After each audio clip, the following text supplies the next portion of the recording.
Good evening.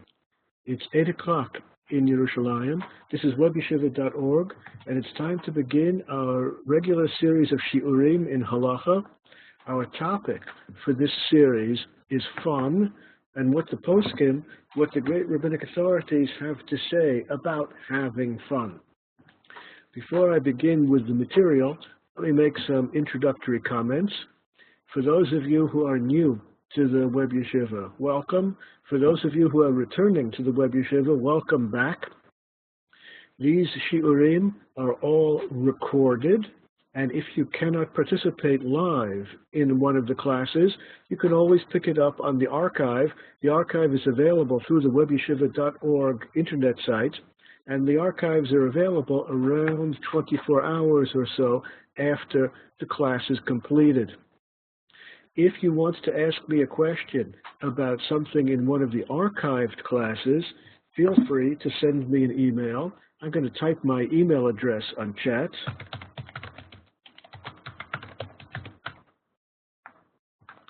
There you have my email address on chat if you want to send me a question about one of the archived classes. If you want to ask about one of the classes live while we are all participating in this experience together, you can click the raise hand button, and I can turn on your microphone, or what most participants find far more convenient is just to ask your question on chat. If you ask the question on chat, I will see it appear on my screen, and then I'll be able to incorporate the answer into the continuation of the class. I know that not all of you are from English-speaking countries, and if you find it easier to type a question in another language, se puede hacer preguntas conmigo también en español. On peut poser des questions même en français. Man kann Fragen auch auf Deutsch stellen. There are a number of languages, other languages, which I can handle. If you want to communicate with me in a different language, let me know. Maybe I can handle your language as well. Okay, that's introductory material. Now let's begin looking at the sources. Let's begin looking at the texts. The things that we're going to want to figure out, if I can get this nice on the screen. There we go. The things which we want to figure out are as follows. Number one, we want to know the definition of fun in rabbinic terms, the way the rabbis define the concept. And in addition to defining the concept, we're of course going to want to know what they tell us is permitted and prohibited. That's the thrust of any halachic discussion, defining the ideas and then figuring out exactly what is permitted and what is prohibited in that framework. Now here we begin with a cultural problem. You know, every culture has its own language. In England, they speak English. In France, they speak French. And where there are cultural differences, those cultural differences are often, not always, often reflected in the language. And therefore, studying language is often, but not always, a window to the culture of the people who speak that language. When we speak amongst ourselves and we want to use Torah concepts, halachic concepts or Torah concepts, we amongst ourselves always use Hebrew words or Yiddish words instead of the standard English words because of the differences in culture. Among ourselves, we don't speak about going to the synagogue to pray. Among ourselves, we speak about going to shul to daven or for tefillah. The reason that we prefer to use the Hebrew word or the Yiddish word is because of the cultural differences between the speakers of English, for whom prayer has a certain cultural connotation to it, very different from the cultural connotation which we Jews have in tefillah. And since there's a difference in culture, we feel uncomfortable in using the English word in situations like that. Well, as far as fun is concerned, the Hebrew language does not have a word for fun. Israelis today, when they want to say something about having fun, use an Arabic word for the purpose. Kef. Kef is an Arabic word which is commonly used in Israeli Hebrew to mean fun. Oh, that was a lot of fun. Zehaya kef. But in Hebrew, there is no good word for fun, which leads us to the initial thought that maybe the idea of fun is foreign to rabbinic thinking. If, after all, they were thinking about the idea, if they had thoughts about the idea, why did they not have a word for fun? So our initial thought is that it's going to be difficult to find sources in rabbinic literature dealing with fun, and indeed it is difficult. The idea is present, and we're going to see that it's present, but it's deeply embedded in the sources, and therefore we're going to have to dig fairly deep through the sources in order to find the idea of fun and what the rabbis think about it. Let's begin with speaking about fun in the context of mourning. If an immediate relative dies, a parent, a child, a sibling, a spouse, if an immediate if a family member dies, of course, we sit shiva. We have 7 days. We have 7 days of mourning, and during the 7 days of mourning, the fun or simple. Let's see exactly what it is that is blocked. Let us see exactly what it is you're not supposed to do during the mourning period, and that will be the beginning of a definition of fun. Okay, let's see what the rabbis have to say about the period of mourning. Here goes. We're talking about mourning, avelut. It says in the Gemara, Amar Rav Papa. Rav Papa said, well, all of my sources, which I give you on the board, which you have also a link to download them if you wish, all the sources are direct quotations, word for word, unless I make a mistake. They're intended to be word-for-word quotations from the Mishnah, the Gemara, the great medieval rabbis, the Rishonim, the great Acharonim, the great modern authorities, and I bring to you only the really important sources. I don't take the time to bring the opinions of rabbis who are not very well known. I bring only the most influential, the heavyweight poskim, the heavyweight authorities in this series. Our Rav Papa. Rav Papa said in the Gemara, Tana, the Aval Rabasi, we learn in this halachic book called Tana Rabasi, we learn in this book about mourning. Avel, a mourner, this is what we learn. Avel, a mourner, lo yaniach tinok b'tocheko. A mourner shall not take a baby in his lap or in her lap. You can't take a baby in your lap while you are in mourning, while you are sitting shiva 7 days after the death of an immediate relative. Why?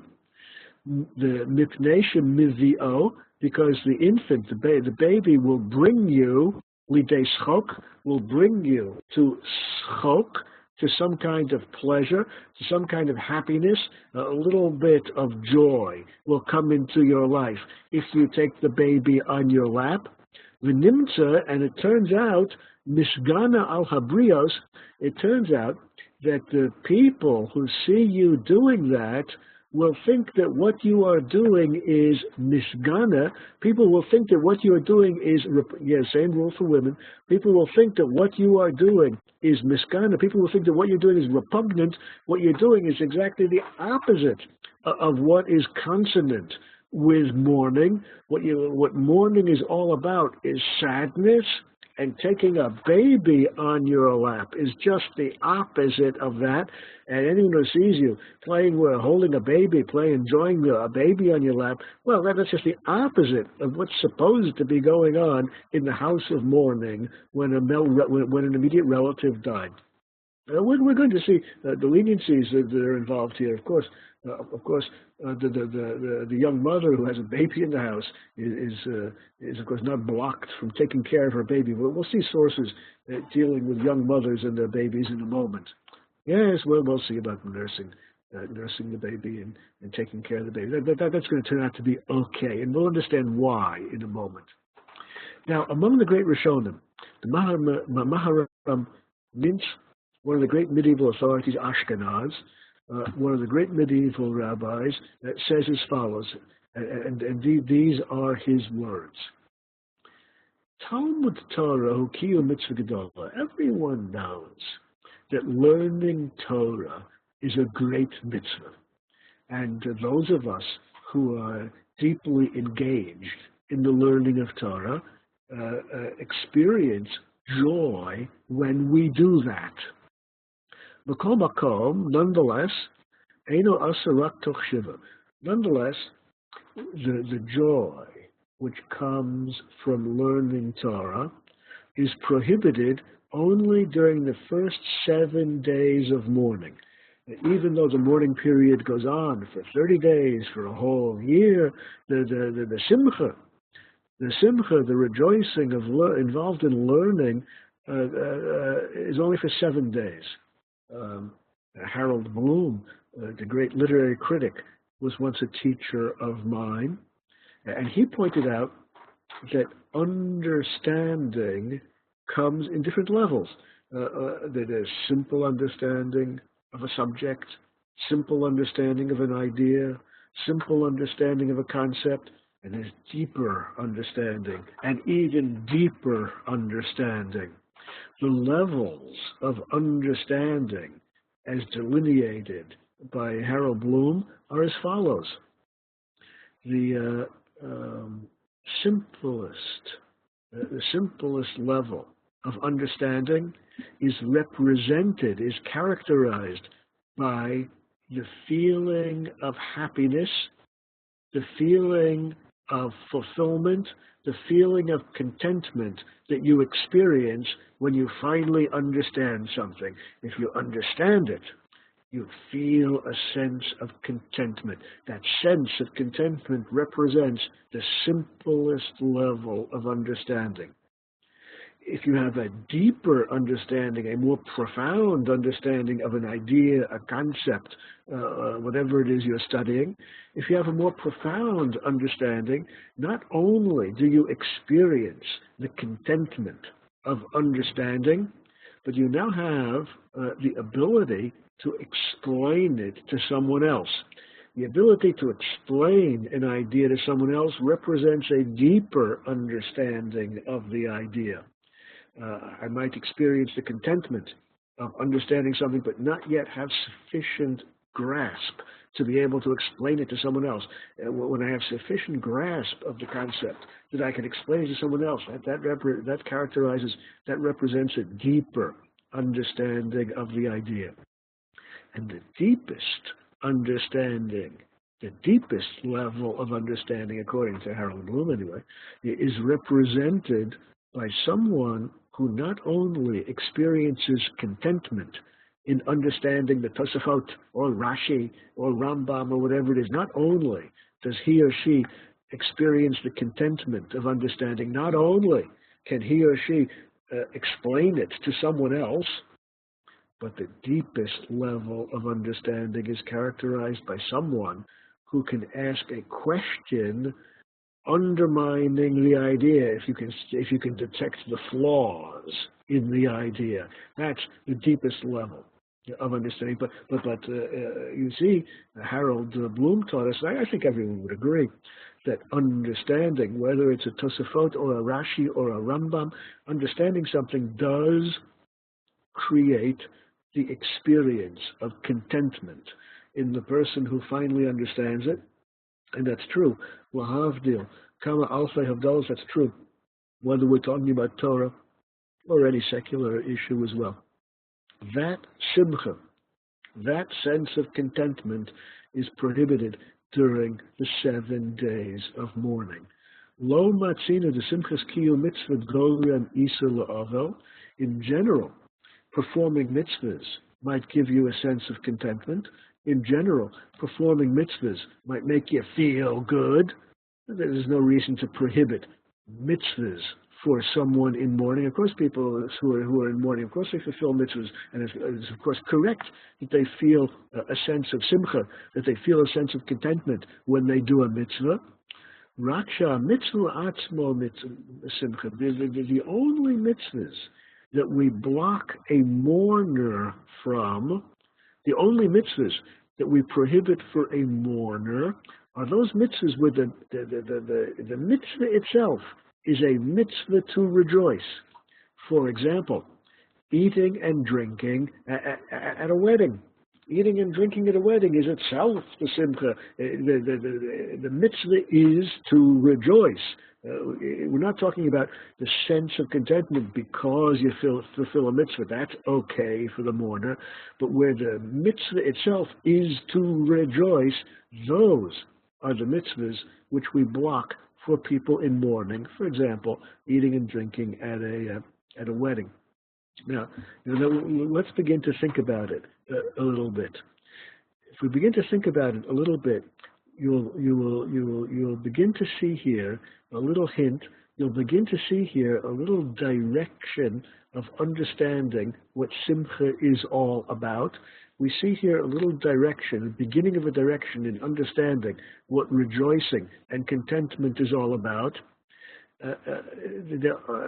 According to the Maharamins and according to Rav Papa, we are talking here about actions, deeds, things you do, forms of behavior, which anyone who sees you can see what you're doing. Taking a baby on your lap is an action. It's a form of behavior. It's something which anyone can see. The Maharamins talks about the prohibition of eating and drinking at a wedding.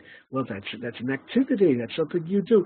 Simcha, the kind of simcha which the rabbis are talking about, is simcha which is not only an experience of the heart, not only an internal feeling, but what makes simcha simcha and therefore prohibited for someone who is in mourning are certain kinds of actions, certain kinds of behaviors which are themselves expression of simcha. And that is the problem. Let's continue with the Maharamins.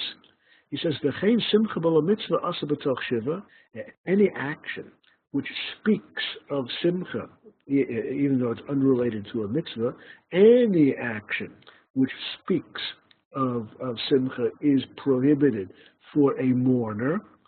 A mourner does not take a baby on his or her lap toch shiva during the 7 days of mourning, because taking the baby on your lap, when people see that, they will see you acting in a simcha way. Similarly, if it's someone in mourning for the death of their father or mother, should not go on a business trip.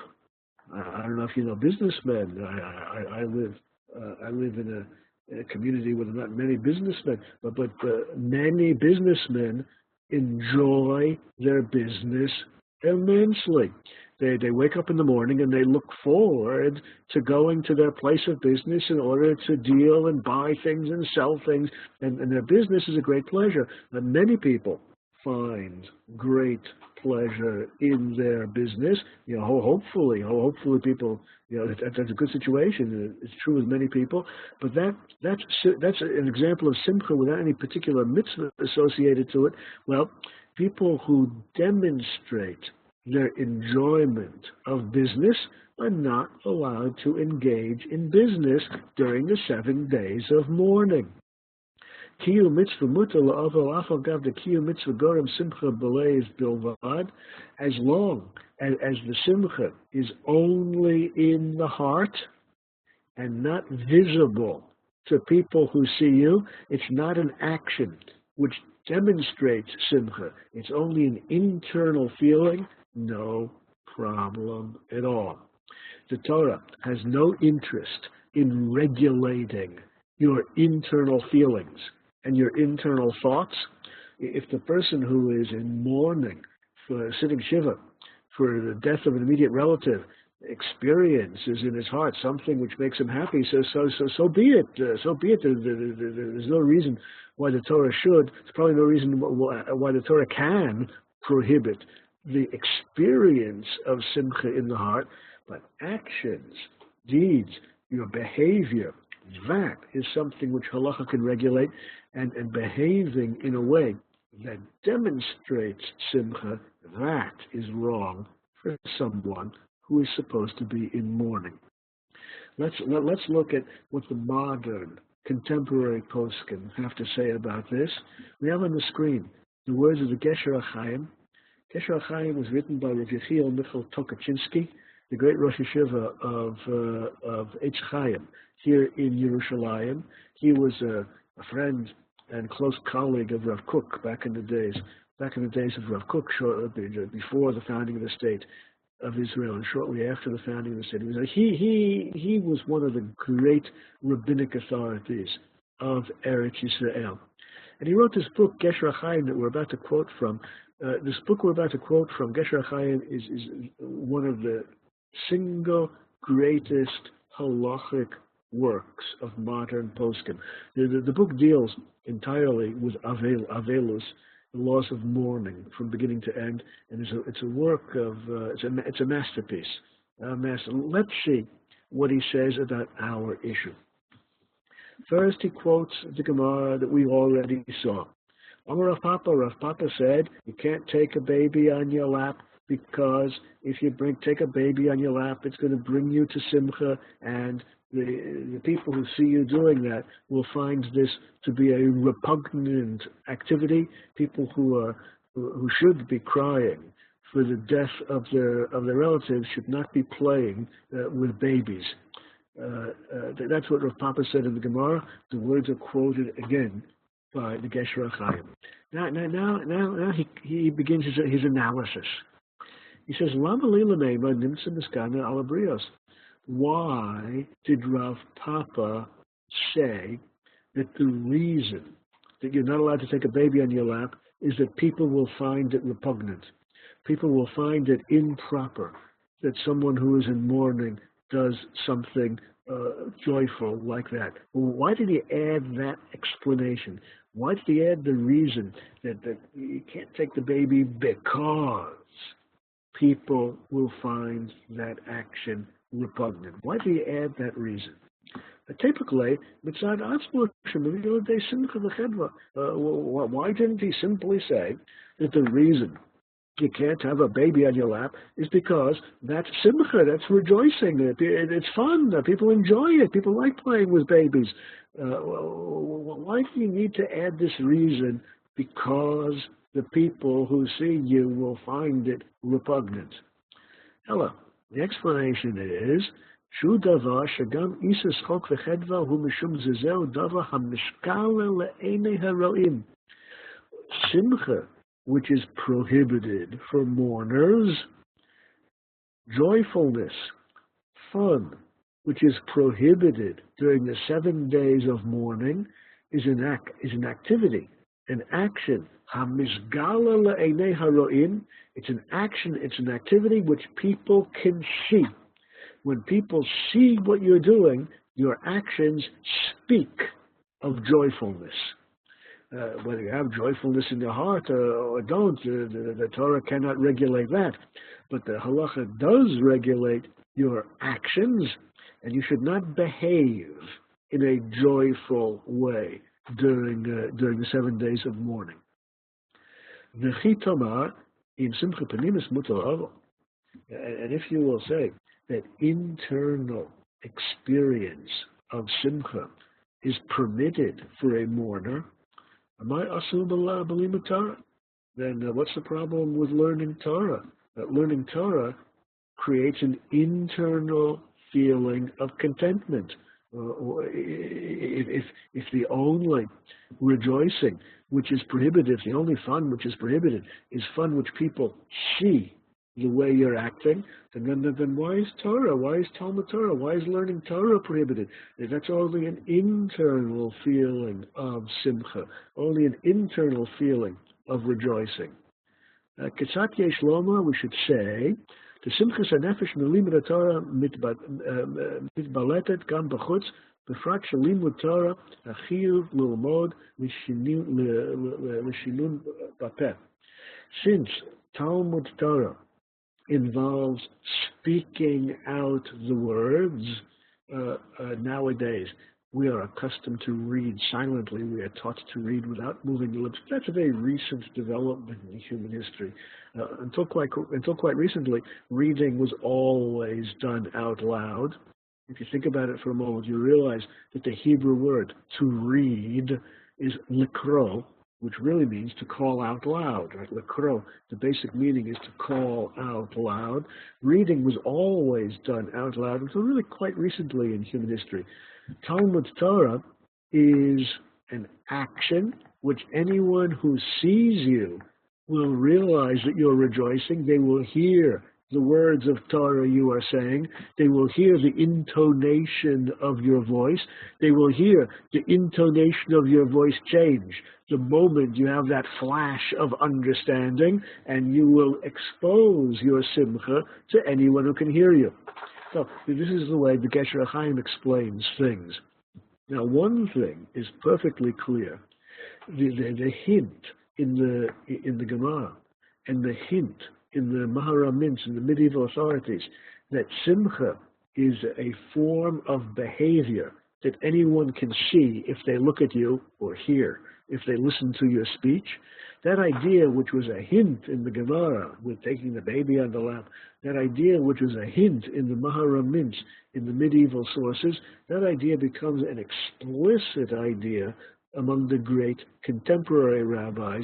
The simcha, the rejoicing, the fun, which the rabbis speak about, is not an internal experience, but rather a form of behavior which anyone who sees you will perceive and interpret as being an act of joy.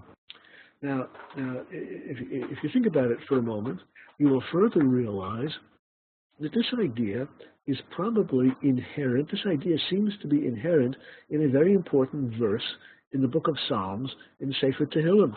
There's a verse in the book of Psalms, in Sefer Tehillim, Az Yemalei Schok Pinu, then our mouths will be filled with rejoicing.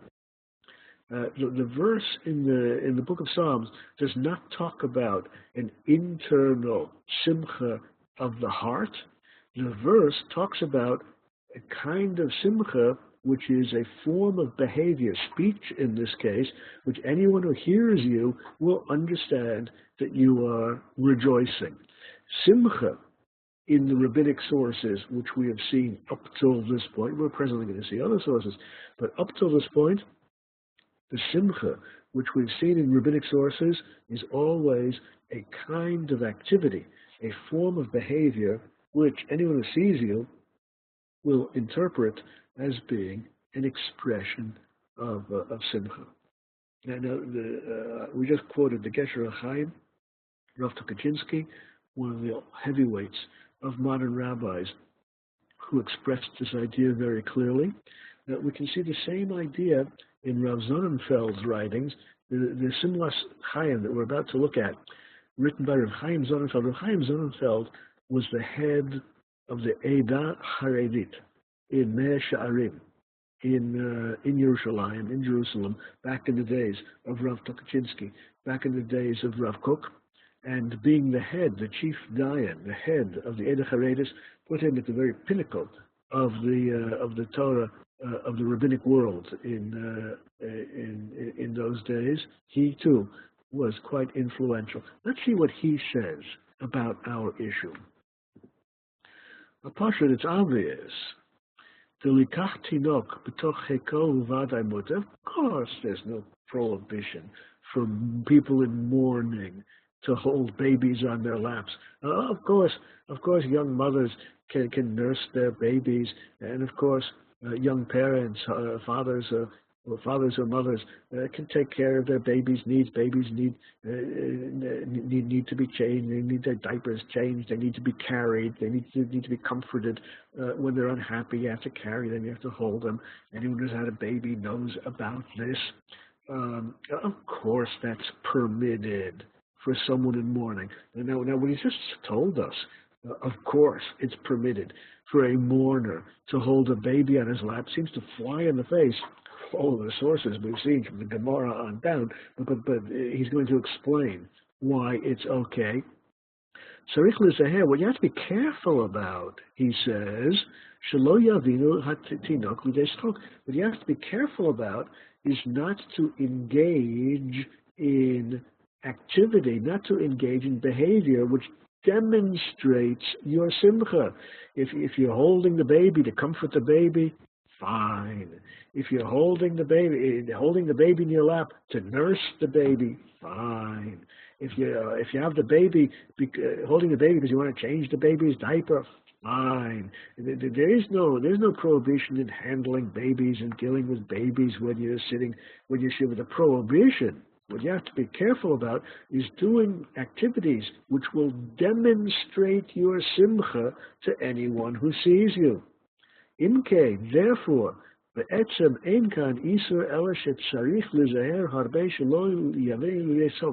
no essential prohibition in holding babies.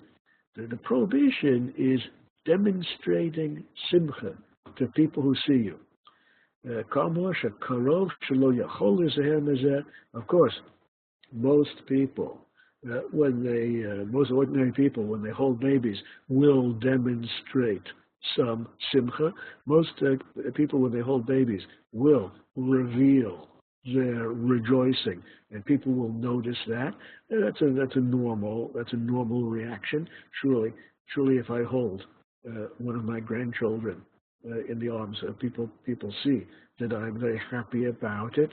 It's the expression of simcha which is wrong.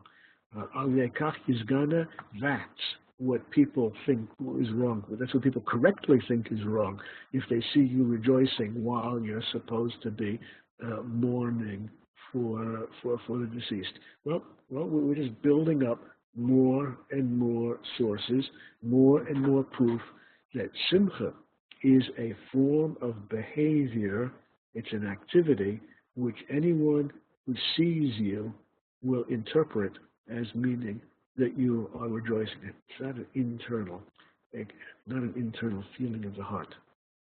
The Aruch HaShulchan, Michael Epstein, the great Rav of Novardok, hundreds of 100 years ago in Lithuania. This is my favorite book in halacha. I hope I'm entitled to have a favorite sefer. This is my favorite. But even for people who would not say it's their favorite, surely everyone would have to agree that it's one of the most important works of the Acharon, of the great modern rabbis. This is what he says. Schok gam kein ktsat simcha. There's schok, a little bit of joy, and simcha, a lot of joy.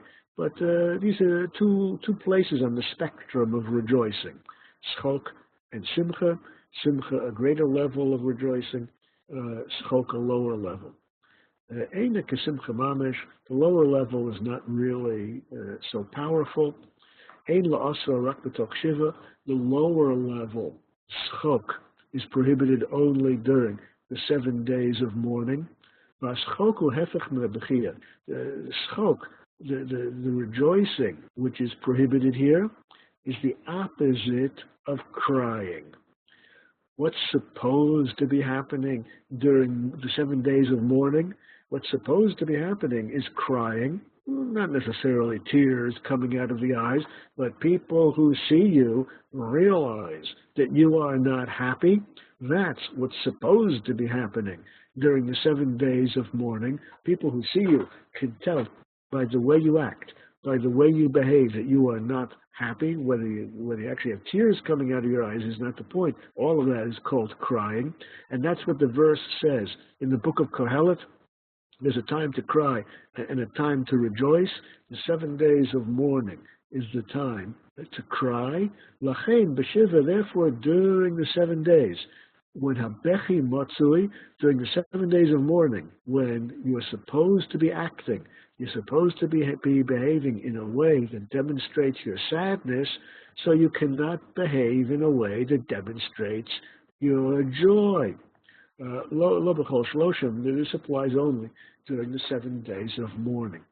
Okay, we have here a new level of understanding, which the Aruch HaShulchan has added to the discussion. Now, first of all, he reinforces the idea that we've seen over and over again, that simcha is a form of behavior, a form of activity, which demonstrates joy, which demonstrates that you're having fun. And it was added another terribly important point. These activities, these forms of behavior, which demonstrate to anyone who sees you that you are having fun, these fun activities are prohibited during the 7 days of mourning. Not during the subsequent 30 days, not during the subsequent year, and surely not beyond the year of mourning. It follows, therefore, that schok activities which demonstrate that you're having fun are fine. There's no halachic objection to them whatsoever, except during the 7 days of mourning. The 7 days of mourning is a time when you're not supposed to be having fun. Other times, even during the 30 days, even during the year of mourning, surely beyond the year of mourning, when you're not in mourning at all anymore, there is apparently, according to the Aruch HaShulchan, no objection at all in engaging in activities which are activities of fun. It's a limitation specifically on the 7 days of mourning. Well, we've learned a lot so far. What we've learned so far is the internal experience of contentment. The internal experience of simcha is always correct and acceptable. Acting in a way that demonstrates that you're having fun, behaving in a way that demonstrates that you are experiencing simcha, that is blocked during the 7 days of mourning. Beyond that, no problem at all. That's a big conclusion of great importance. Let's go one step further. The Gesher HaChaim, whom we introduced before, says in another place in the same book, he quotes the Aruch HaShulchan that we just saw on the previous screen, and after quoting the Aruch HaShulchan that we just saw on the previous screen, he disagrees with him, and he says as follows: Inyan schok hurak kishenishma labriot. Schok, rejoicing, which is prohibited during the 7 days, is only an activity which can be perceived by other people. And that's what the Gemara meant when it said, Mivioli de schok, nimtza mizgana alabrios. That's why the Gemara said, you can't take a baby on your lap. The Gemara said the reason was, Rav Papa said the reason was, because people will see that you are rejoicing. Aval, panim smechim, v'sochakim, just smiling, that's no prohibition at all, even during the 7 days. Unlike the Aruch HaShulchan in the previous screen, who said a smiling face demonstrates that you're having fun, our author now, the Gesher HaChaim, says even a smiling face does not demonstrate that you're having fun. Many people will smile through agonizing activities. He might hate the performance that he's forced to sit through. Nonetheless, he'll smile politely. Just because people are smiling does not necessarily reflect inner simcha. According to the Aruch HaShulchan on the previous screen, simply smiling is prohibited. According to the Gesher HaChaim, no, people don't necessarily interpret a smile as meaning that you're having fun. It might just mean that you're polite and not actually having fun. In order to really demonstrate that you're having simcha, just smiling is not enough. You actually have to do something, some form of behavior beyond just smiling. Let us finish now with the words of the Gesher HaChaim. These are still the words of Rav Tokachinsky. When I add my own comments, like on the bottom of the current screen, I always do it in a different typeface. The block letters are always direct quotes from the words of the great rabbis. Maybe our author, the Gesher HaChaim, says there's a different point to be made here. After it's possible שאומנם כן, גם שחוק, גם שמחה, כשהוא שוחק ושמח לבדו לא אסור לו, it can indeed be true that personal, private, individual joy, personal, private, individual fun is never prohibited, even for someone in mourning during the 7 days, all the more so for ordinary people. Kol ma shematzinu she'asru kol shloshim yud-beis chodesh, all of the examples of prohibitions which we find in the Mishnah and Gemara and all the rabbinic sources, all the examples of prohibitions which we find because they represent fun, Amru b'lashon, they're all formulated in terms of Beit HaSimcha. You can't go to the house of rejoicing. That's what the Gemara says. You shouldn't go to a wedding when you are in mourning. The Gemara says you shouldn't go to Beit HaSimcha, to the house of rejoicing. Beit HaMishteh, you shouldn't go to the house of drinking. That's a drinking party where they're drinking wine and rejoicing. Su'udat Mureut, you shouldn't go to a festive meal where people are eating together and rejoicing. Kol minei su'udot shel kinusim v'shayarat sohelet. You can't even join a caravan. Now, you guys don't know much about caravans because you don't live in the Near East. Well, even I who do live in the Near East, we don't have caravans anymore. But back in the good old days, when there were caravans in the Near East, if you wanted to get from Damascus to Jerusalem, or from Jerusalem to Baghdad, if you wanted to travel, you needed a caravan. The reason you needed a caravan was because the deserts in those days, or they still are, the deserts in those days were dangerous. There were thieves, there were murderers. It was simply dangerous to travel through the deserts in those days, and therefore you had to travel with a caravan to have safety in numbers. And when those caravans went from Jerusalem to Baghdad, from Baghdad to Damascus, when the caravan went out, that was sohelet. There was rejoicing, singing. It was a great event. Well, joining the caravan while you are in mourning, that's singing and dancing and music, and that's a great jubilation. It's an activity, it's a behavior which demonstrates simcha to anyone who sees you. All the examples of prohibited rejoicing, all the examples of prohibited fun during the 7 days of mourning for anyone who is in Avelos, anyone who is in mourning, are all specific forms of behavior, acts, has nothing to do with what's going on in your heart. Someone participating in the caravan might truly be sad of heart, might be depressed for any number of quite justifiable reasons, and he's very sad because something very sad happened. Nonetheless, just participating in the caravan demonstrates simcha. He might not have simcha in his heart, but it sure looks that way based on the way he's behaving. Someone who goes to the Beit HaSimcha, to the wedding hall, where people are singing and dancing and eating and rejoicing, he might in his heart be very sad for who knows what reasons, what perfectly justifiable reasons, because something very sad happened. But just going to the wedding hall where the rejoicing is taking place is an action that speaks of simcha, whether it's in the heart or not. The halacha does not look at what's going on in your heart, it looks at your actions.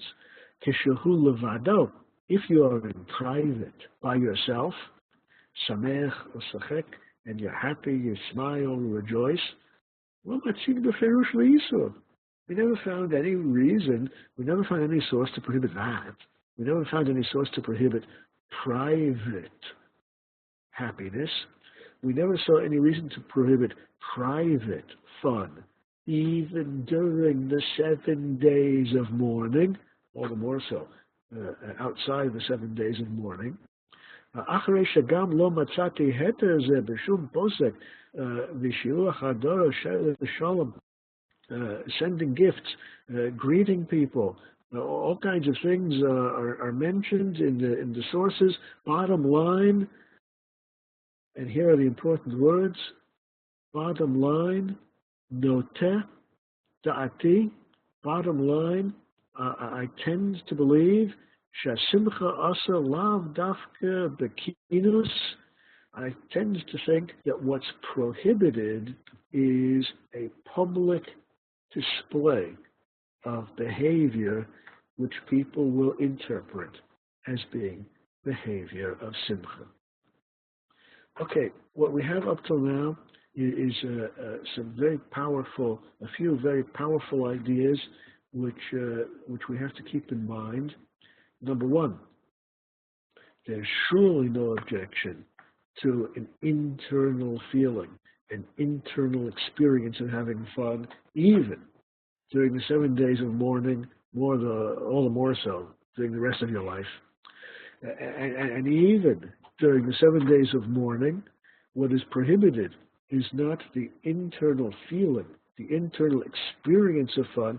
It's behaving in a way that demonstrates to anyone who sees you that you are having fun. Merely nursing the baby, merely changing the baby's diaper, merely holding the baby, rocking the baby, carrying the baby to comfort it so that it will be calm and happy. Well, these are not expressions of simcha. These are expressions of taking care of a baby. On the other hand, if you play with the baby in a way that demonstrates that you're having fun, that's a problem during the 7 days of mourning. Not for the rest of your life. Okay, it follows, therefore, that in general, fun is prohibited. So far, we have not a whiff. So far, we have not the slightest hint of an idea that there's any positive value in fun. All we've seen so far is that there's no prohibition. The fun which is prohibited is the perception of others during the 7 days of mourning. During the rest of your life, it's fine if people perceive that you're having fun, and even during the 7 days, if it's only internal, private, and personal, it's also okay. Up until now, we've said that fun is okay. It's permissible, except for expressions of fun during the 7 days of mourning. But up till now, all we've seen are a pile of proofs that there's nothing wrong with having fun. But we've not seen any positive endorsement. We've not seen anything good about it, anything advisable, anything recommendable. All we've seen so far is that it's permitted, but not something to be advised or recommended. Correct. Certain activities of fun are disrespectful to the deceased. That's the whole problem. Beyond that, there's no problem at all during mourning, and and all the more so, no problem during the rest of your life. Okay, let's now embark upon the issue of seeing whether or not there are any sources which actually speak positively about having fun. Is there some positive values? Is there some reason to recommend it, to advise it? Is it good? Or is it only neutral, as we've seen up till now? Let's begin with a quote from the Shulchan Aruch. At first, you're not going to understand what this has to do with the issue, but at the end, you'll see how it's directly connected. The Shulchan Aruch says, I don't have to introduce the Shulchan Aruch, everyone knows it, Yosef Karo, early 16th century.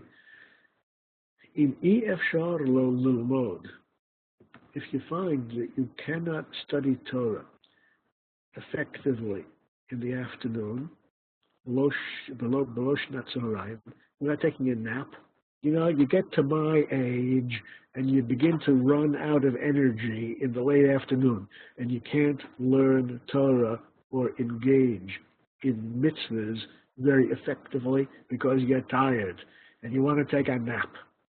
Okay, so if you find that you need a nap in order to engage vigorously in Torah and mitzvahs, Lishan, go to sleep. If that's what you need, go to sleep. Take a nap. If you need a nap, take a nap. That's what the Shulchan Aruch says. Bilvad shelo ya'arichba. As long as you don't have a long nap, just take a short nap, just enough to refresh yourself. Why? She'asur lishan bayom, asur lishon bayom yoter mishnat asus, shu shitin nishmei. Because the Gemara says that sleep is prohibited during the day. You're only allowed to sleep at night. That's what the Gemara says. Gemara says sleep is permitted only at night, not during the day. If you have to take a nap to refresh yourself during the day, a brief nap is okay, up to shnat hasus, up to the length of time that horses snooze. How long is a nap of a horse? According to the Gemara, the nap, the brief sleep of a horse, is shite nishme, 60 breaths. I don't know exactly how fast horses breathe, but when they're asleep, they breathe very slowly, and most of the poskim say we're talking here about 20 minutes or so, around 20 minutes, around a 20-minute nap. That would be the length of a nap, a brief sleep of a horse. That's okay during the day if you need it to refresh yourself. That's what the Shulchan Aruch says. And even in this brief nap, even in this 20-minute nap, you should not have kavana, you should not have intention to enjoy the sleep. Well, what should your kavana be? What should your intention be? You should have in mind, you should have kavana, you should have thoughts in mind that the reason you're taking the nap is not to feel better, not for your own enjoyment, not for your own pleasure. The reason you're taking the nap is for avodas Hashem, in order to be able to serve God better, in order to be able to do Torah and mitzvahs better when you wake up. Now, the idea here is the Shulchan Aruch has specified one particular activity, namely sleeping, which can be done for two different reasons. There can be two different motivations for sleeping. There can be two different motivations for taking a nap. You can take a nap because you enjoy it. It makes you feel better. On the other hand, you can take exactly the same nap for a different reason. The motivation might be because you want to be able to serve God better. Torah and mitzvahs, you'll be able to do better later on.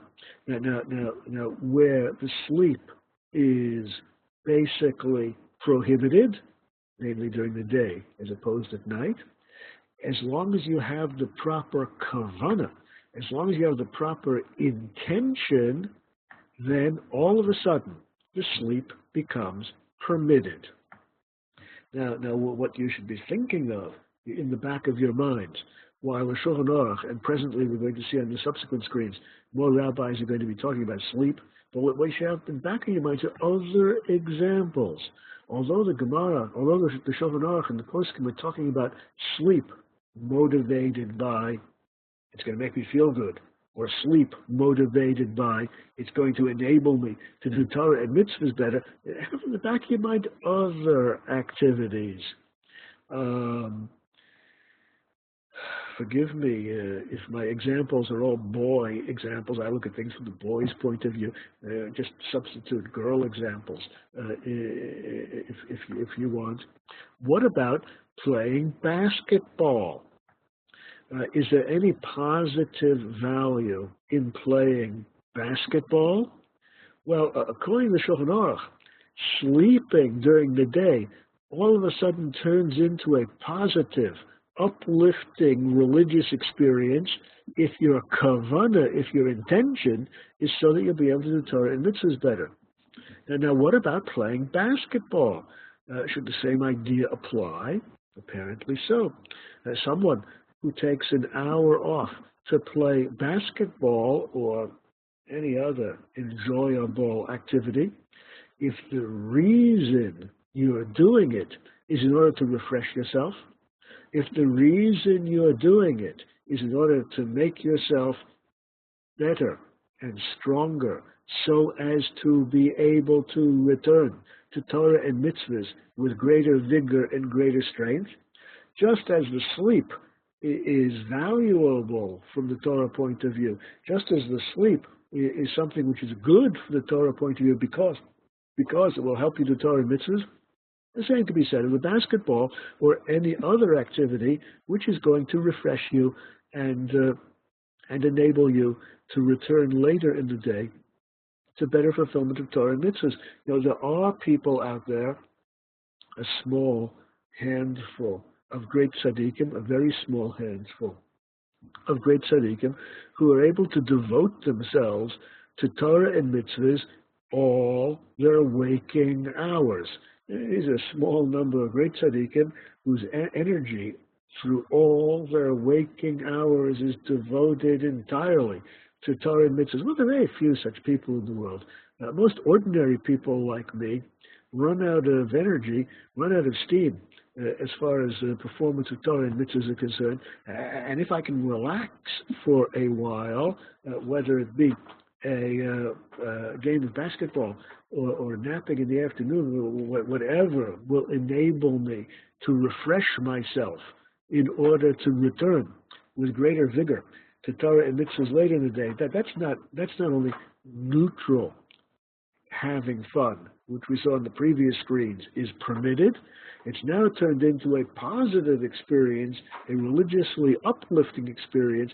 The relaxation becomes part of the performance of Torah and mitzvahs later. Shulchan Aruch goes on and says, this idea is true not only about sleeping, it's about everything in this world. Lo yechaven lahanato, you shouldn't do it only because of your own pleasure.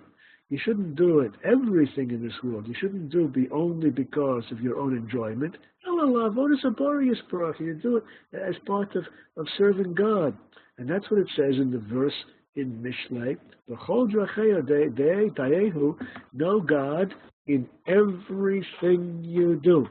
Even if you're playing bridge, even if you're playing basketball, even if you're taking a nap, that can be part of knowing God if the reason you're doing it, if the motivation, if the kavanah, if the intention is that you'll refresh yourself and be able to do Torah and mitzvahs with greater vigor later on. The Shulchan Aruch concludes by saying, Amru Chachamim, the sages say, and this is still a quotation from the Shulchan Aruch, Kol ma'asecha yiyu l'shem shamayim. Everything you should do, everything you do should be for the sake of heaven, whether it's picking up an etrog, or eating matzah in Leil HaSeder, or playing basketball, or bridge, or taking a nap. Everything you do should be for the sake of heaven. Afilu devarim shel reshut, even things which are neutral, like having fun, which we've demonstrated quite thoroughly is just a neutral idea. If you're doing this a neutral idea, like having fun, kagod, achila, shtiya, halicha, yeshiva, walking, sitting, hakima, tashmish, marital intercourse, sicha, v'chol tzorchei gufcha, conversation with your friends, anything which your body needs, yiyu kulam la'avodas habore, as long as your intention, your kavanah, is to serve God. Even though you are quenching your thirst when you drink something you enjoy drinking, even though you do have enjoyment of your body, even though you do satisfy your hunger when you eat something when you're hungry, even though you do have pleasure of your body, if you add to that the intention that you're doing it so that you will be able to serve God better, if